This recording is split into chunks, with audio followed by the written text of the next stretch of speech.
Hey everybody, I hope everybody had a nice Christmas or whatever your holiday you may be celebrating this time of year may be. Unfortunately, I am here with an update on what is going on in Jackson, Mississippi, where I spent some time this summer. I wish I was here to say that Santa came and pulled through for these folks, but unfortunately, that is not the case. If I had anything to do about it, I would say that many of the state and local officials who are supposed to be doing something to help these folks should be receiving coal, but that is not the point. We'll get into what officials and what the government has done so far, but first I just want to provide an update of what's actually going on there because once again we are having pressure issues that started on Christmas Day in Jackson with the cold weather that just moved through across most of the country that has caused everything from freezing temperatures at the border, like we talked about last week with the ongoing migrant crisis, to an absolute blizzard in Buffalo, issues with flights and transportation across the country, and a whole lot more. This is just one more thing that happened. But unfortunately, this is very much kicking the folks of Jackson while they're down already. A boil water notice has been issued yet again. This is routine for these people at this point. They've just had boil water notices for the last decade is what it seemed like. Most folks not ever drinking tap water there if they're able to. Crews are beginning to look for where all of the leaks are because this is not one leak. This is a water system that is absolutely in shambles, and when you start to just look at it, even being on the street in person there, it becomes extremely apparent. I'll get into some of that in a bit as well here. But first, let's take a look at a clip here from a local journalist who found one of the main water leaks that are going on. Again, this is one of at least dozens, I would imagine. We'll see how long it ultimately takes to get this stuff off the ground, but let's take a look at this first clip. Unfortunately, the city of Jackson continues to see water main breaks like this one pop up all across the city, and it just goes to show what kind of an impact these sub-freezing temperatures are having on the city's water system. We've been getting calls left and right from people telling us they have absolutely nothing coming out of their tap. I just spoke with a woman who still has family in town following the holiday weekend, and that's the exact situation for her.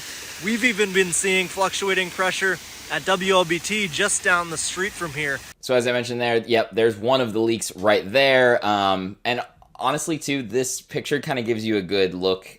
And we're going to look at a couple more clips that I was able to get over the summer while I was traveling there for Status Coup, which that trip was only possible because of folks being members. If you're able to be a member to help on-the-ground reports like that, we're looking at a bunch of stuff for probably the month of January and moving forward. Definitely become a member, statuscoup.com/join. You can join for as low as $5 a month. You can also donate, statuscoup.com/donate, to make these sorts of reporting trips possible, and we're going to go through a lot of the clips that we're able to get this summer on one of those trips. But beyond this leak, this is obviously on an abandoned bridge that's falling apart. And they still have their water main line running across it, no problem. Bridge is about to fall down, but the water's fine. That'll be great. Let's keep it above ground. Sure, it's Mississippi. It's warm most of the year, but it gets below freezing there more often than not. I mean, in 2021, back when Texas had their big freeze, it made less headlines, but Mississippi also had a big freeze. Jackson went without water. No one likes to talk about it, though. Beyond this leak, there's a whole other places that I know are very much having the same issue. One of them is in a spot where I interviewed several residents. One of them, a gentleman named Amari, who lived in the neighborhood, told me that the images that you're about to see had been like that for about 2 years. From what I can tell, they are still not fixed. But what you're about to see here, and Colin, you can play the clip in a second, is a giant hole in the middle of a not busy intersection, but fairly busy intersection. And an engineer that I spoke with had told me that there are water main lines running right underneath, and it's basically hollow under the road. That road was a mess through the entire thing, but you've just got giant gaping holes. Of course, it's going to get colder under there, and those water lines, which are under the street, I'm sure are leaking, as well as many other places. Let's go ahead and take a look at that clip. This is a hole in the middle of a major road in Jackson. A resident I spoke with said that this has been like this for 2 years. I don't know if you'll be able to hear it, or see, but there's water running down in there. And the response to this so far has been that man just yelled thank you because he knows that this has been going on for 2 years here. The city's response has been to shove a bunch of cones into it Apparently no response from anyone to do anything about it. But you can see that this road is clearly being held up by literally nothing, and people have to drive over this every single day. There's a apartment complex right here. I'm sure there's children in the area, and they're having to deal with this on a daily basis. Again, just beyond that first clip from that journalist, this clip from me, and I've got dozens of other clips I could show you, but I'll just take my word for it right now. When you're walking around the city, there is just thing after thing after thing. Even in downtown at one point, I took a clip, there was just water coming up through the street, like spewing up through the street. Then there was a leak going on. There are fire hydrants leaking across the city, some of them more than others. There's open sewers, which is that's unrelated to why they're having frozen pipes and water stopping to coming out of their faucets and whatnot. But it's just thing after thing after thing. And when I would ask local residents in those areas about those things, they'd be like, "Oh yeah, like that's the obvious one, but like, what's that water coming from? What's this? You've been here for a week and a half. It hasn't rained the whole time you've been here, has it?" And it hadn't. And there's just water coming up from weird cracks in the road that smells like sewage. There are fire hydrants that just have giant puddles around them. It's thing after thing after thing. So going through after an event like this and trying to find all of the leaks is nearly impossible. You can find as many as you want, but get it to the point where there's pressure back in the system. But how many open exposed pipes are there with water still running through, going to people's homes where they're drinking them, and the city is telling them it's safe to drink? It's safe to drink, right? At a certain point. Right now, they're not saying it's safe to drink, but that is the issue that seems to happen over and over again.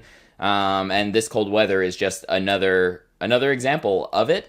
Good news, I guess. They've got their water distribution sites running again.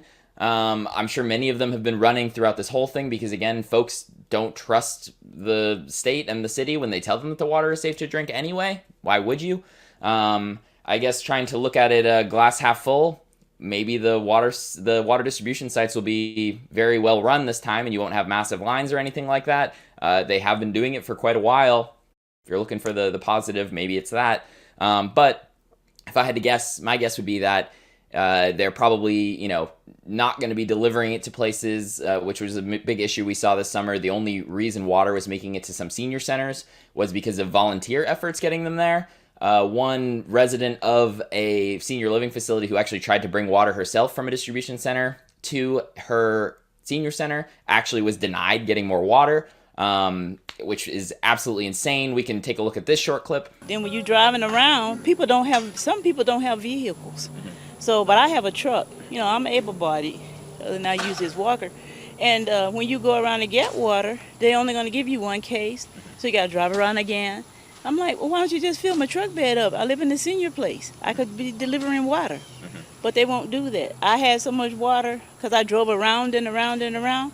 But when they filled my bed up, I drove around again. They wouldn't give me any more water. Said I had too much. How can you have too much water and you have to drink it every day? It's poor leadership. I mean, you just can't make that stuff up. I mean, this woman is clearly elderly, trying to help folks at the senior center that she's living at, that no one brought water, to the exception of this volunteer group that I was with, of a bunch of high school students from another town close by, working with a volunteer organization. The water was delivered there. Several residents I spoke to there off camera said that a lot of people were running out of water, multiple instances, and they're trying to, here's an extra bottle I can spare you. These are seniors living in a senior center. These are old folks, your grandparents, living in a place and they don't have water to drink. When one of them, because most of them don't have vehicles there, when one of them has a vehicle and is able to go get in line for more water, she's denied because it's one case per car. Sorry, one case per car. You can't make it up. But as we covered last week, Congress just passed a $1.7 trillion spending bill. So surely they've included in that $1.7 trillion with a T dollar spending bill enough to cover the cost to fix Jackson's water system, which is estimated at a $1 to $2 billion problem, right? Surely they've put in the money to fix that whole thing, right? Wrong again. Unfortunately, we can go ahead and pull up this article from the Mississippi Free Press. Headline: Jacksonians must boil water as Washington clears $600 million for water crisis. The weekend after Congress passed the omnibus spending bill containing $600 million for Jackson's water system, the winter storm blanketing the country has caused a city-wide boil water notice, reducing pressure across much of the city.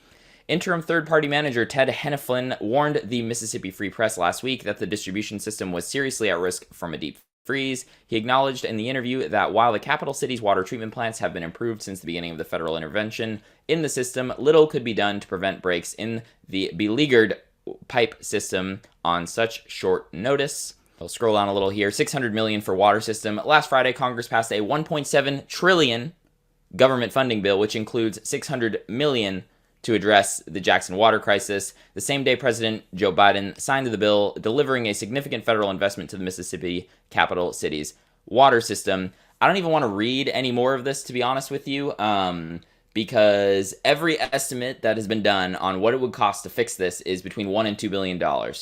We sneeze that money out for Ukraine. We sneeze that money out for insert any other thing into it. We spent 700 times that amount, more, almost 800 times that amount for defense spending. We can't give $1 billion to I even just said it, Ukraine again. We can't give $1 billion to Jackson while we just sent an extra $45 billion to Ukraine, while we sent hundreds of millions and billions to other countries across the world. We can't spend the money to provide clean drinking water to a capital city in the United States. Let me say, too, because this is a big part of the story, a very low-income, predominantly black city is being neglected over sending 40 times the amount of money needed to wars on the other side of the world. But America is the greatest country in the world, guys, where everything's all fine and dandy here. What are the officials doing to do this? Like, so Benny Thompson is the representative in Congress who represents this part of the state. How can you, with a clear conscience, go in and not get the full money you need? I mean, yes, $600 million is more than has been spent on it a long time, but it is not going to fix the problem. Like, the problem will not be fixed with $600 million. The state is not going to give the money. The local government is not going to give the money. Get the full billion. And again, $1 billion is probably not enough to do this, because when most of these studies were done as to how much it's going to cost, this is probably pre all of the inflation that's going on right now. The price is going up the longer we wait right now. So let's stick a Band-Aid on the bottom of the giant hole in your bathtub and see how that's going to fix things. The mayor of Jackson as well. Now, I know it's not his job to be lobbying for money from Congress, but if I'm seeing that the money is clearly not coming and that it's, we're not going to get what we need, I'm getting a delegation of a whole bunch of folks from Jackson who haven't been able to drink their water for some of them for a year or more. And I'm bringing all of them to Washington, D.C., and I'm forcing this to be in the news cycle every day. It's not in his job description, right? But if I'm in his shoes, and clearly the state government's not going to do anything for him, right? What are you doing? You have to make this a big deal. You have to go beyond the state government. You can't, be upset when Tate Reeves isn't going to give you money. Of course he's not going to give you the money, right? So you skip and you go to the next place, right? You go to D.C., and you create a big mess of it, right? Make sure that it's at the front of everybody's mind. Help get appointments with these people who haven't been able to drink their water for a year, and get them into all these offices of folks in Congress.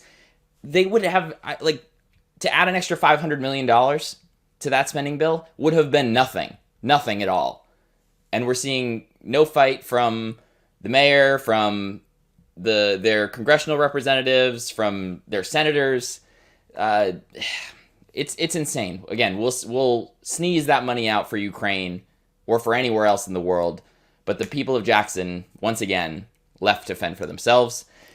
I hope that does not continue. I do not have any faith that it won't. If anything continues to happen with this, we'll stay updated. I've reached out to a couple folks that I spoke with on the ground there to try to get interviews later this week. Obviously, with the holidays, hard to track people down. But if I am able to get an interview, we'll definitely be bringing it to you here. Definitely stay tuned for more on Status Coup throughout the day and throughout the week. You can give me a follow on Twitter at LewisD217. Make sure you're subscribed down below. Press the bell for notifications. Thank you so much for watching, and have a great day.